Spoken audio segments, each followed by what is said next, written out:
Bonjour John. Bonjour. Merci d'avoir accepté d'introduire avec nous une nouvelle formation en médecine. Le plaisir est pour moi. C'est donc sur le rétablissement, le rôle des mentors de rétablissement qui vont étudier avec de futurs médecins. Et on aimerait ça savoir, avec votre vaste expérience, si vous permettez, peut-être à quoi devons-nous porter attention, les défis de la médecine, de la psychiatrie, qui s'intéressent à la subjectivité, à l'expérience de patients en santé mentale. Tu commences avec une question très difficile. Et d'abord, il faut dire que, excuse-moi des fautes en français que je vais faire et mon accent américain, je ferai de mon mieux.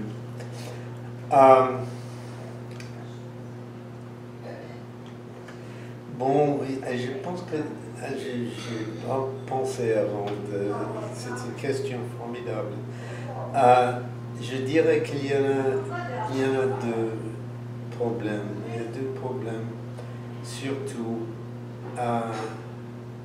Le premier, c'est de comprendre ce que ça veut dire d'avoir une maladie mentale. L'expérience.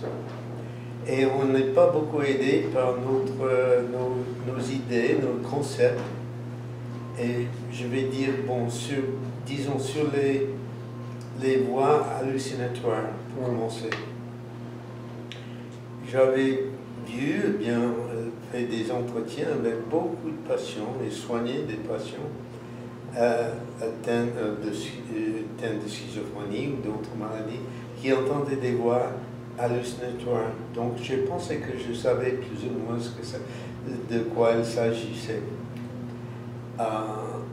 Mais une fois j'avais la possibilité d'entendre les enregistrements des voix hallucinatoires qui à l'époque c'était un des premiers qui ont été faits par une amie avec l'aide des gens qui expérimenter les voix hallucinatoires. Et en entendant ça, c'était avec un enregistrement seulement. Mais à l'époque, je n'avais aucune idée combien les voix hallucinatoires peuvent être, je dirais, débordantes, je ne sais pas quel mot. Mais j'étais tellement pris par les voix qui devenaient plus grands et plus difficiles à entendre. Et parce qu'il disait que je ne pouvais pas faire attention à autre chose. Ça m'a vraiment étonné. Et j'étais même un peu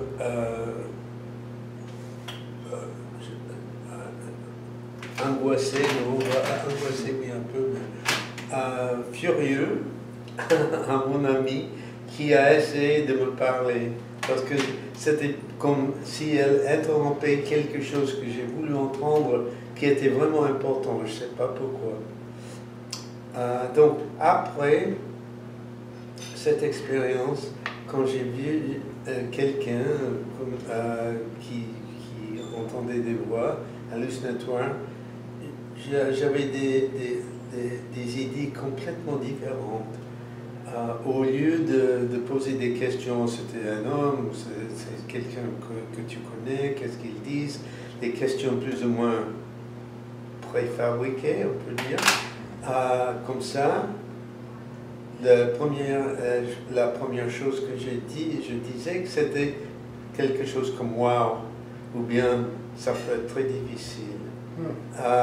Donc, c'était de compatir un peu avec la personne. Et ça venait tout naturellement, parce qu'ayant eu l'expérience un peu, bien que je savais que je peux étendre des voix, mais quand même, j'avais au moins une petite idée de ce que ça peut être.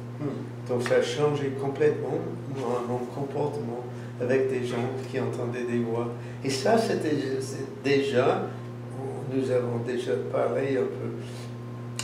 Quelque chose que j'ai pensé comprendre, connaître complètement, plus ou moins complètement avant, quand en fait je n'avais aucune idée. Donc ça a été un déclencheur pour vous comme psychiatre d'avoir, d'entendre, reproduire les hallucinations qu'un vrai patient pouvait entendre. Exactement. Même si je savais que les miens n'étaient pas des vrais. Mais pourtant, j'avais au moins une petite idée de ce que ça peut être. Donc, nous, en tant que psychiatre, il faut avoir des noms pour parler des trucs, mais les noms ne sont pas vraiment capables de comprendre la totalité de l'expérience. Et donc, nous avons l'idée qu'on comprend quand on ne comprend pas. C'est une illusion. Oui, exactement, exactement. Et puis, qu'est-ce que ça a changé ensuite, comme dans votre pratique scientifique, vos recherches, ça a amené des questionnements nouveaux, une série de publications qui ont fait histoire quand même, hein? Oui, mais c'est un peu, si j'ai bien compris, mais il faut aussi, parce que je ne comprends pas toujours complètement, mais il faut me corriger, me dire. C'est ça un peu le problème. Parce que nous travaillons en tant que chercheurs, en tant que médecins, nous travaillons dans le monde conceptuel un peu très objectif. Et il y a des trucs très bien avec ça. Mais pour comprendre et bien pour communiquer la vie subjective, c'est très difficile.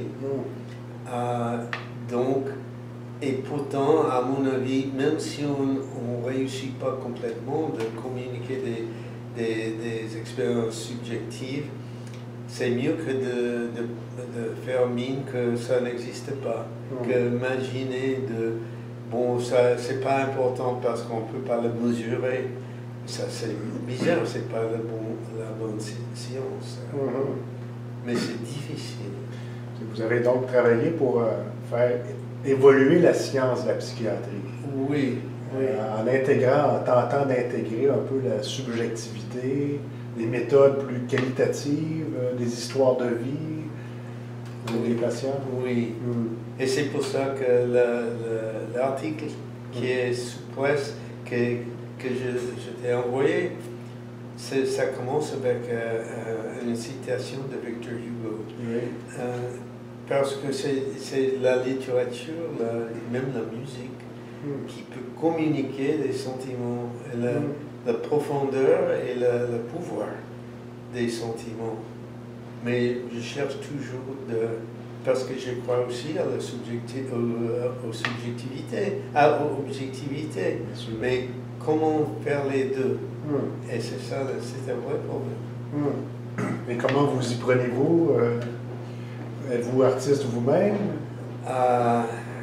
Moi, comme je viens de suggérer, avec n'importe quoi ce qu'on fait en médecine, presque pas tout ce qu'on fait, mais beaucoup, il faut une liste. Il faut demander au lecteur, reader, de participer au lieu de... Tu ne peux pas toujours seulement dire faire ceci et cela parce que ceci et cela. Il faut une liste, je ne connais pas le mot français. Enrôler. Enrôler, merci. Le lecteur de mettre lui-même à la place de quelqu'un d'autre. Donc de trouver la façon. Donc c'est pour ça un peu la citation de Victor Hugo, parce qu'on ne peut pas, à mon avis, on ne peut pas le lire. Et je pense que c'est un écrivain incroyable. On ne peut pas le lire en restant complètement objectif. Parce que justement, il a la capacité, très souvent, de communiquer l'expérience d'une personne. Et vous-même, vous vous êtes enrôlé dans un jeu avec Larry Davidson. Oui. Oui. Vous a perturbé, je pense. Oui, mais oui, je rajoute un peu que pour moi, au moins, même, je pense pour beaucoup de monde, c'est très difficile, premièrement, de savoir qu'on ne sait pas, et deuxièmement, de trouver une façon de mieux comprendre l'expérience d'une autre personne. Donc, la situation dont je t'ai parlé, c'était Larry et moi. Nous faisons une conférence à Madison, dans le Wisconsin, et c'était un atelier pour, je ne sais pas, 150 personnes, pour je pense que c'était pour une demi-journée. Donc on avait l'impression, bon, on ne veut pas seulement donner des conférences, parler aux gens, il faut faire quelque chose de nouveau, de différent. Et donc on a décidé de jouer un rôle. Et Larry serait le médecin, et moi je serais le patient qui entendait des voix. On ne l'avait jamais fait avant et on ne sait pas parler de quoi il va s'agir, sauf les deux rôles. Et on a commencé, j'ai dit à Larry, bon, il m'a dit, bon, pourquoi vous êtes venu à l'hôpital? Et je lui ai dit que, bon, j'entends des voix. Et c'est difficile. Il a commencé, je le vis toujours, je le ressentis toujours. Parce que ça ne me quitte pas. L'expérience, c'était quelque chose de très fort et complètement inattendu. Et devant l'assistance de 150 personnes. Donc, il a commencé à me poser des questions traditionnelles. Est-ce que ce sont des voix d'un homme ou d'une femme, quelqu'un que vous connaissez, qu'est-ce qu'ils ont dit, etc., etc. Et moi, très vite, je ressentis une haine pour Larry, qui est un très bon ami, en fait, parce que ce médecin, c'était clair qu'il avait tout un catalogue de questions dans sa tête, et je ne sais pas si je peux le dire, mais il se foutait de moi. Moi, je n'existais pas pour lui.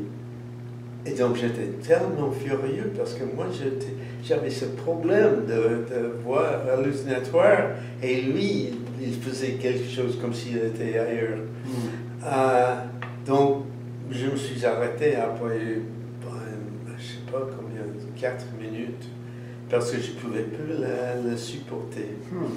Et j'ai essayé de dire à l'assistance combien ça m'a choqué, et combien ça m'a débordé, ça m'a vraiment, non pas défoncé, mais déraciné un peu. Là, je ne sais pas, mais c'était très, très difficile. Et c'était des gens qui soignaient des patients avec des maladies mentales graves. Et puis, c'était des gens bien. Et pourtant, ils n'arrivaient pas à comprendre combien j'étais furieux et affreux. Combien c'était affreux pour moi d'avoir affaire avec un médecin qui faisait pas du tout attention à moi comme une personne. Ça vous a éveillé dans votre pratique comme médecin par la suite? Vous faisiez ça mais avant, j'avais toujours pensé que j'étais déjà très bien. Oui, mais ça m'a changé l'idée. Comment expliquer ce phénomène? Donc, ce sont de très bonnes personnes, mais pourquoi la médecine se pratique ainsi? Je pense qu'il y a plusieurs raisons. Si vous n'avez, moi je parle pour moi-même parce que je pense que tout le monde est différent. Mais je dirais que pour moi, c'est très difficile de vraiment me mettre dans la place d'une autre personne si je n'avais aucune expérience de ce qu'il vivait. Donc pour avoir même une petite, comme les enregistrements de voix hallucinatoire, même d'avoir un petit morceau de son expérience m'aide beaucoup à comprendre ce qu'il expérimente. C'est une chose. Deuxième chose, c'est que je pense que devenir psychiatre ou bien médecin est difficile parce qu'on est toujours avec des gens malades. Et si on ne construit pas une sorte de barrière entre les malades et soi-même, c'est très difficile, c'est débordant. Donc on apprend, il faut apprendre comment se séparer un peu de ces gens malades avec des problèmes graves. Donc ça c'est naturel, c'est nécessaire. Et en plus, dans l'école de médecine, surtout à l'époque, on apprenait les trucs diagnostiques, les trucs pathologiques, le pronostic, et on avait très peu d'idées des sentiments. Et donc il y a tellement de choses objectives qu'on apprend qu'on oublie cette partie subjective. Et vous avez consacré pas mal d'écrits sur l'importance des façons d'intégrer la subjectivité en sciences. Je sais, mais je suis un peu frustré parce que, comme je t'ai dit, c'est très difficile. Et c'est beaucoup plus facile de séparer la subjectivité. On peut lire un peu de poésie, on peut aller à un concert, on peut aller voir un film. Là, et puis là, on est médecin, on fait des consultations avec les patients. Donc on apprend, je pense, à se séparer un peu. Mais c'est difficile aussi parce que c'est pas clair pour moi comment on peut faire les deux ensemble en même temps. C'est vraiment difficile, c'est pas évident. Non. C'est un peu le défi qu'on se donne avec la nouvelle formation, nos étudiants. Oui. Il y a peut-être des patients, peut-être même des étudiants en médecine qui nous écoutent en ce moment, peut-être même des étudiants en médecine qui sont eux-mêmes patients. Ça peut arriver. Oui. Et vous aviez un commentaire tout à l'heure, je vous ai montré le descriptif du programme. Oui. Vous m'avez dit peut-être ajouter quelque chose en introduction. Oui, oui. Mais comme nous avons dit, c'est quelque chose de très délicat. Parce qu'en même temps, les pauvres étudiants, ils veulent devenir experts. Donc, on ne peut pas être toujours, oh, c'est moi j'ai cette maladie, et puis ça arrive quand même.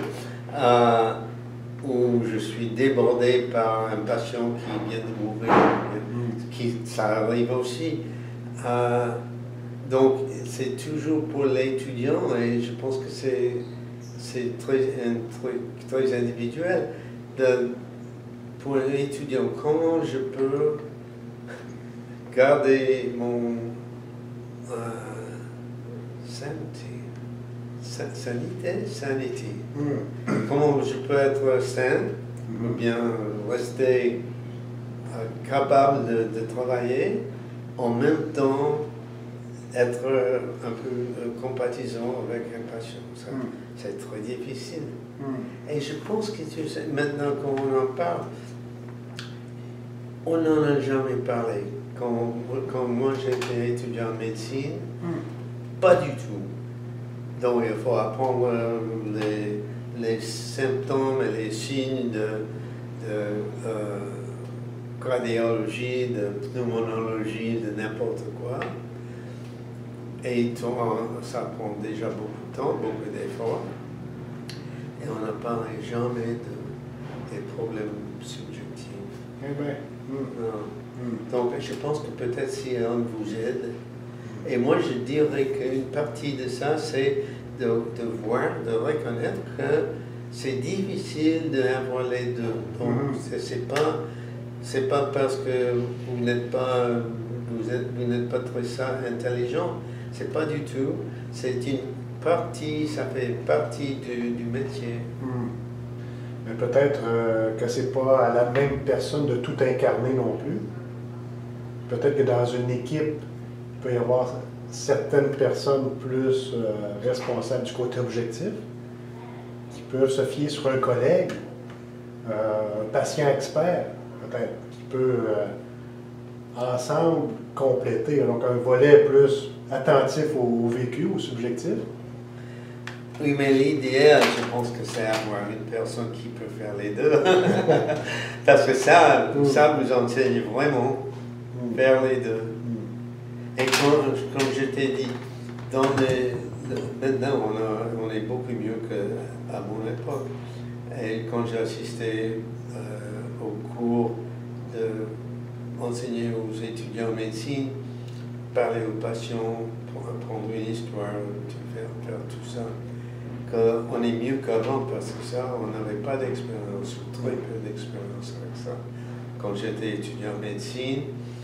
Et maintenant, avec l'aide de quelqu'un, ce sont surtout des psychiatres qui sont là, ils ne sont pas shrinking. Je ne sais pas comment dire shrinking en français. Réduit d'esprit ou... Ça quelque chose comme ça. Mais donc, ce n'est pas le psychiatre un peu comique. Mais d'être un peu sensible au problème de prendre une histoire. Par exemple, il y a pour les étudiants en troisième année de médecine, il y a un exercice, comment parler de quelqu'un, comment donner des nouvelles très graves. Donc, vous êtes atteint d'un cancer.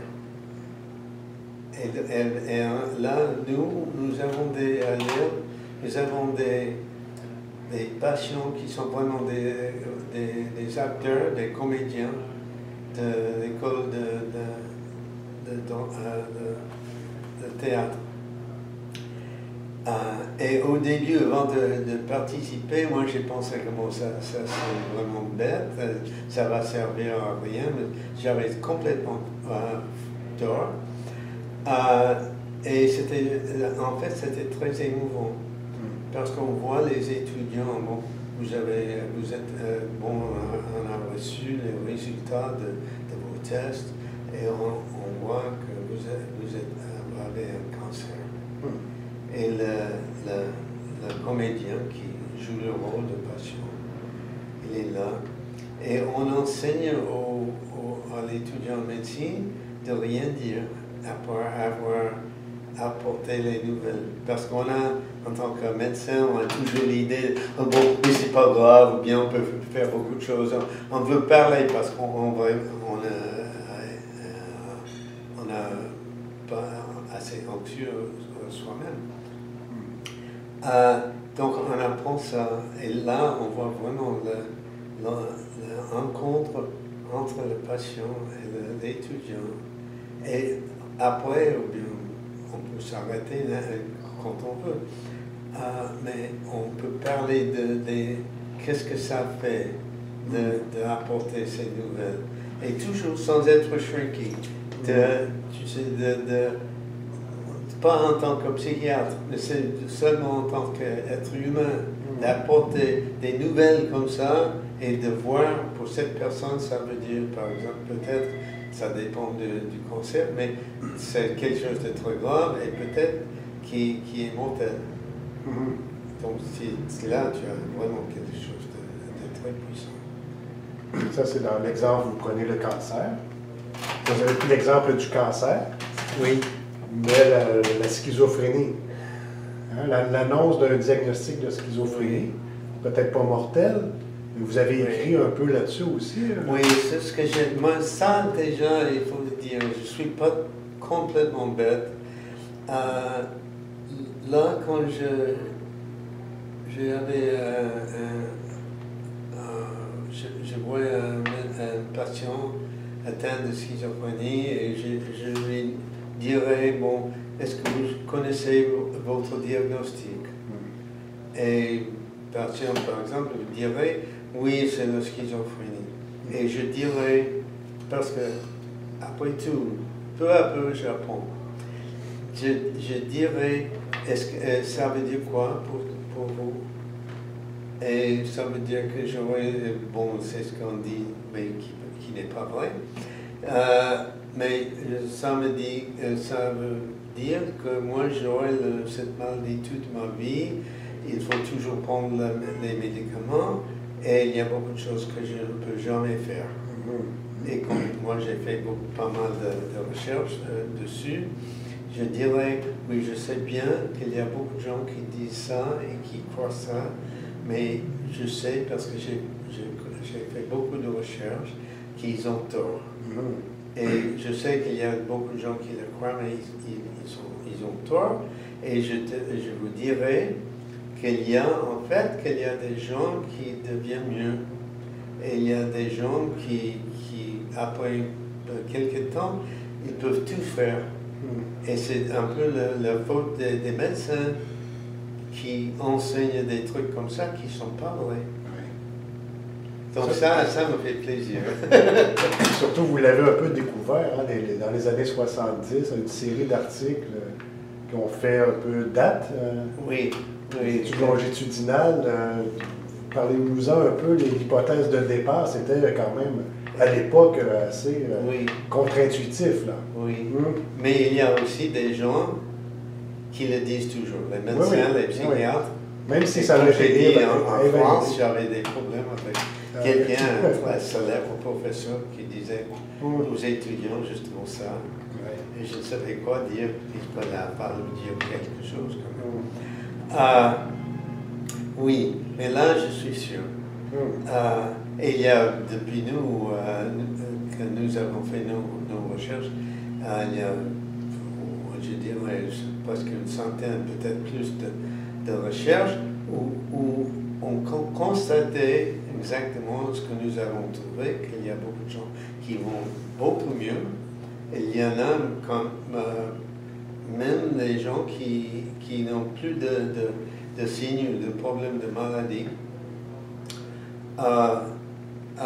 Et il y a même dans ces recherches, même on peut dire dans un article de suivi, sur le suivi de schizophrénie, qu'on a trouvé 40%, 60% de gens avec atteints de schizophrénie qui allaient beaucoup mieux après une année, n'importe quoi.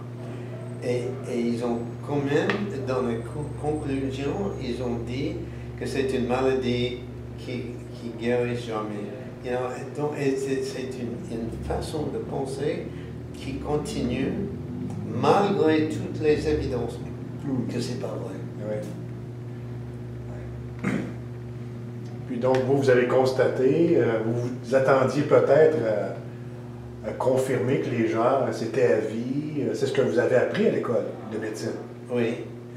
Dans vos recherches, vous avez constaté empiriquement, on peut dire, objectivement. Oui, objectivement. Oui.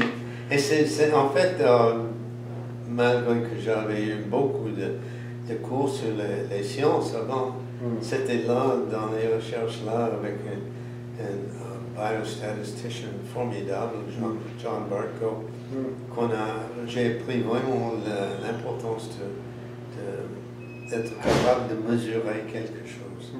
Mais exactement avec la subjectivité, c'est le problème un peu de l'autre côté.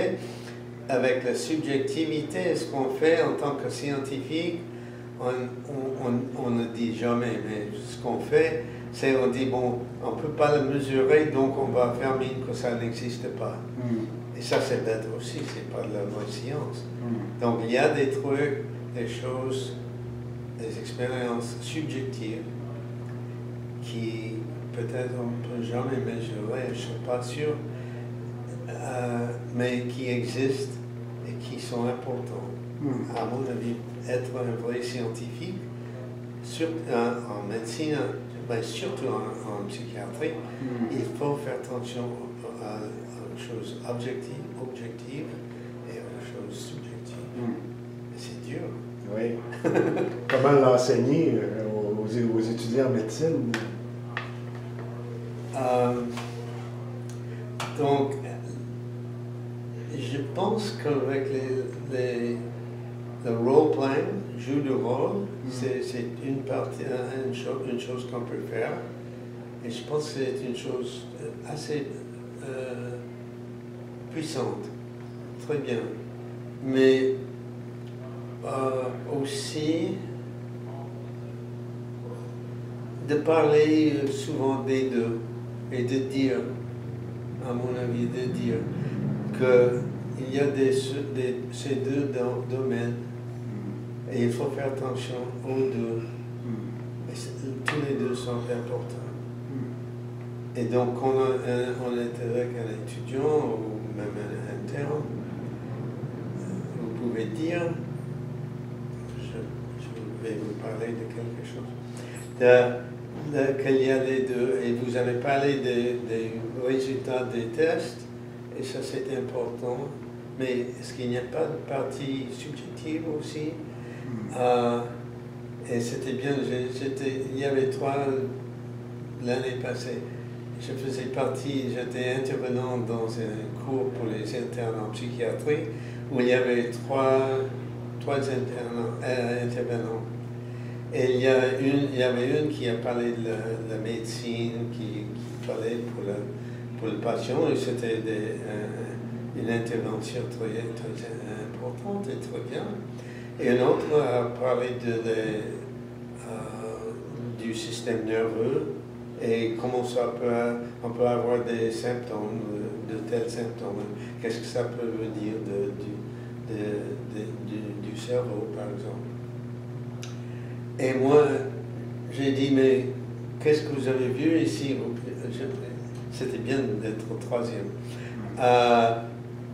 J'ai dit que bon, c'est bien de connaître l'histoire, bien le problème des médicaments et du cerveau, mais ça laisse, ils sont séparés et on n'a rien dit de l'expérience du patient et qu'est-ce qu'il fait pour lui-même, qu'est-ce qu'il ressent.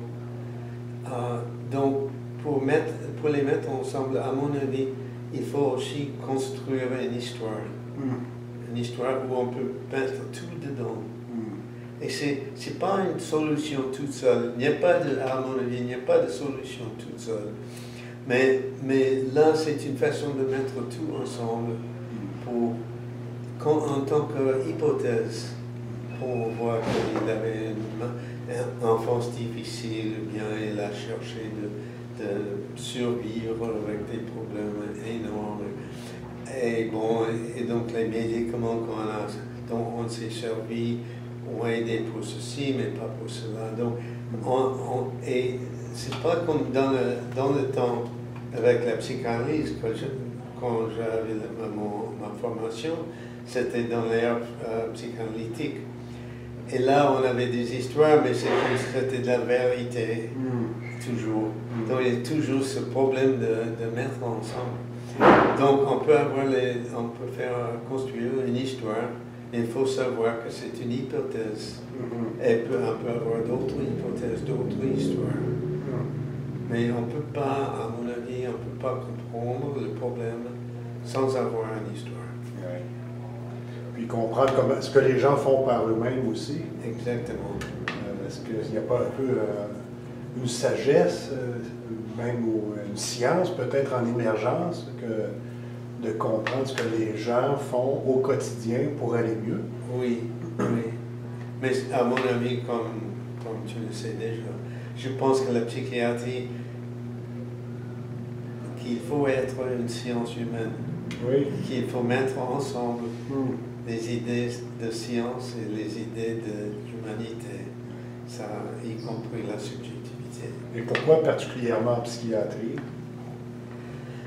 Ça, moi, j'ai assez de problèmes avec la psychiatrie, mais ça peut peut-être pour la médecine en général. Ça, je ne m'y mêle pas du tout parce que, comme je dis, la psychiatrie, c'est un problème suffisant. Oui, d'accord. Et tu suggérais d'ajouter une phrase ici sur l'expérience, la déception comme patient peut-être en relation avec le système pour inviter les gens à suivre le cours?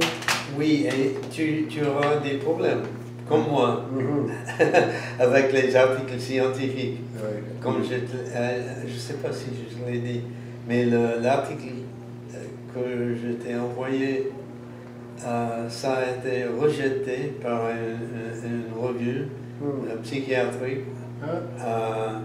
Et ils m'ont dit, des gens qui ont fait des critiques, c'était, moi, vous pouvez envoyer cet article à d'autres revues, mais n'importe ce que vous faites, ne pas mettre dedans l'histoire de votre mère.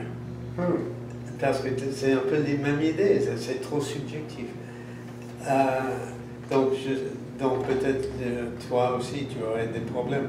Mais de faire ce que tu fais sans t'adresser à ce problème de subjectivité dans le cursus de l'annonce de ton cours, ça serait un problème. Ça c'est un manque à mon avis. D'accord. Il faut mettre un peu de subjectivité là-dedans aussi. Et l'interpeller, l'inviter, le faire sentir bienvenu. Oui, mais je peux te dire que je peux prévoir que tu auras des problèmes avec quelques gens qui diraient que ça c'est pas une vraie annonce d'un cours médical, mais qu'est-ce que, comme moi, tu peux pas mettre ta mère dedans. Mais pour l'anecdote, en lisant ton papier où tu évoques ta mère, j'ai pensé à la mienne. Oui. Moi aussi, j'ai écrit un peu là-dessus. Oui. Et je pensais ne pas retenir cet article dans le livre que je prépare pour le cours, pour nos étudiants. Ah oui? Oui, je pense que c'est trop personnel. Je me disais ça à moi-même. Mais c'est bizarre. Là, j'ai changé d'idée et je crois que je vais le dire, mes motivations personnelles aussi, sans me dévoiler outre mesure. Oui, mais bon, je peux te dire que j'ai jamais parlé de ma mère, de sa maladie mentale, avant que j'ai eu, je dirais, 55 ans ou quelque chose. Jamais. Et c'était bizarre, c'était justement dans une conférence à Calgary. Et il y avait trois intervenants, et tous les trois ont parlé d'une personne dans la famille. Et c'était, je l'ai connu tout. Et c'était la première fois pour tous les trois, comme ça par hasard, en même temps qu'on a parlé de nos familles. Moi, j'en ai parlé avec la permission de ma mère. Ah oui? Oui. Elle est toujours en vie? Oui, et elle va très bien. Elle va très bien, oui. Puis je me souviens à l'époque, elle donnait des témoignages personnels très émouvants. Puis, comme enfant, j'étais un peu gêné. Et là, je constate que je ne ferais pas le métier que je fais aujourd'hui si elle ne m'avait pas précédé dans son cheminement vers son propre rétablissement. Et c'est devenu une richesse pour moi, à travers ses souffrances et ses stratégies d'adaptation. Tu m'as dévancé de partout, de beaucoup. Oui, elle m'a apporté beaucoup à travers ses propres stratégies pour aller mieux par elle-même, qui défiaient les modèles. C'est vrai? Oui. Ma mère était morte, donc tu aurais dû me le dire il y a 30 ans. J'aurais dû. Voilà, je pense qu'on partage cette passion. On espère que nos étudiants vont pouvoir aussi avoir beaucoup de plaisir dans une carrière comme celle-là. Merci beaucoup, John, de nous avoir partagé un peu de ta subjectivité. Oui, content. Mais c'est aussi,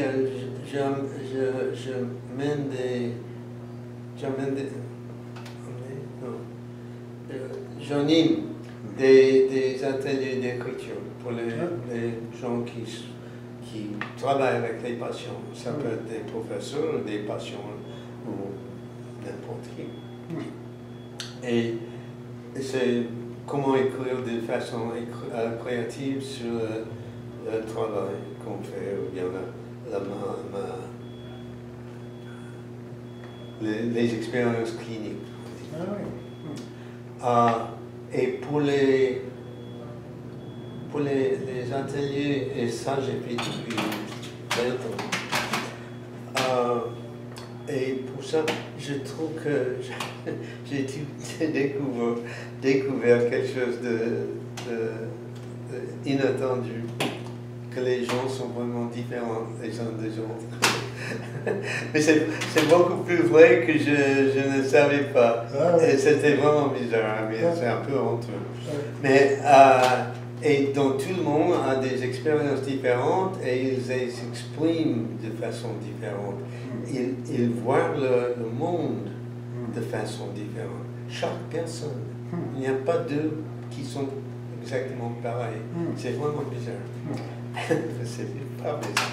Mais donc là, il y a des gens qui n'ont pas envie de parler de leur famille ou bien de ça, mais ils sont trop susceptibles ou quelque chose. Donc, pour tout le monde, il faut choisir ce qu'on peut faire ou ce qu'on veut faire. Et ça peut être le gamme entier. Et pour les patients aussi, je pense, il y a des patients qui ne s'intéressent pas à votre famille. Et si tu parles de ta mère ou moi je parle de ma mère, ça n'aide pas du tout. Donc, mais il y a d'autres qui aiment bien que toi, tu n'es pas la meilleure, plus forte personne du monde. Donc, il y a des différences considérables. Ça fait la richesse du travail comme clinicien. Oui, oui. Et le plaisir aussi. Mais il faut, à mon avis, il faut être ouvert à ces différences. Et je pense que j'ai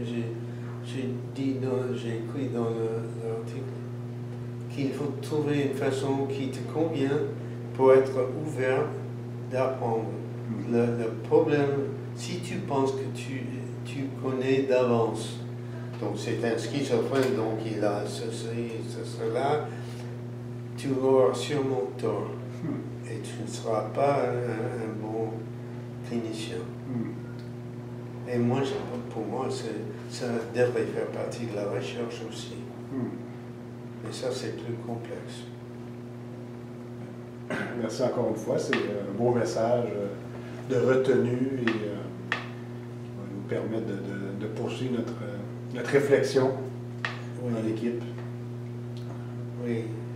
Je pense qu'en psychiatrie, parfois, connaître, ça aide quelque chose, mais c'est connaître sans vraiment voir, sans vraiment regarder, c'est un vrai problème.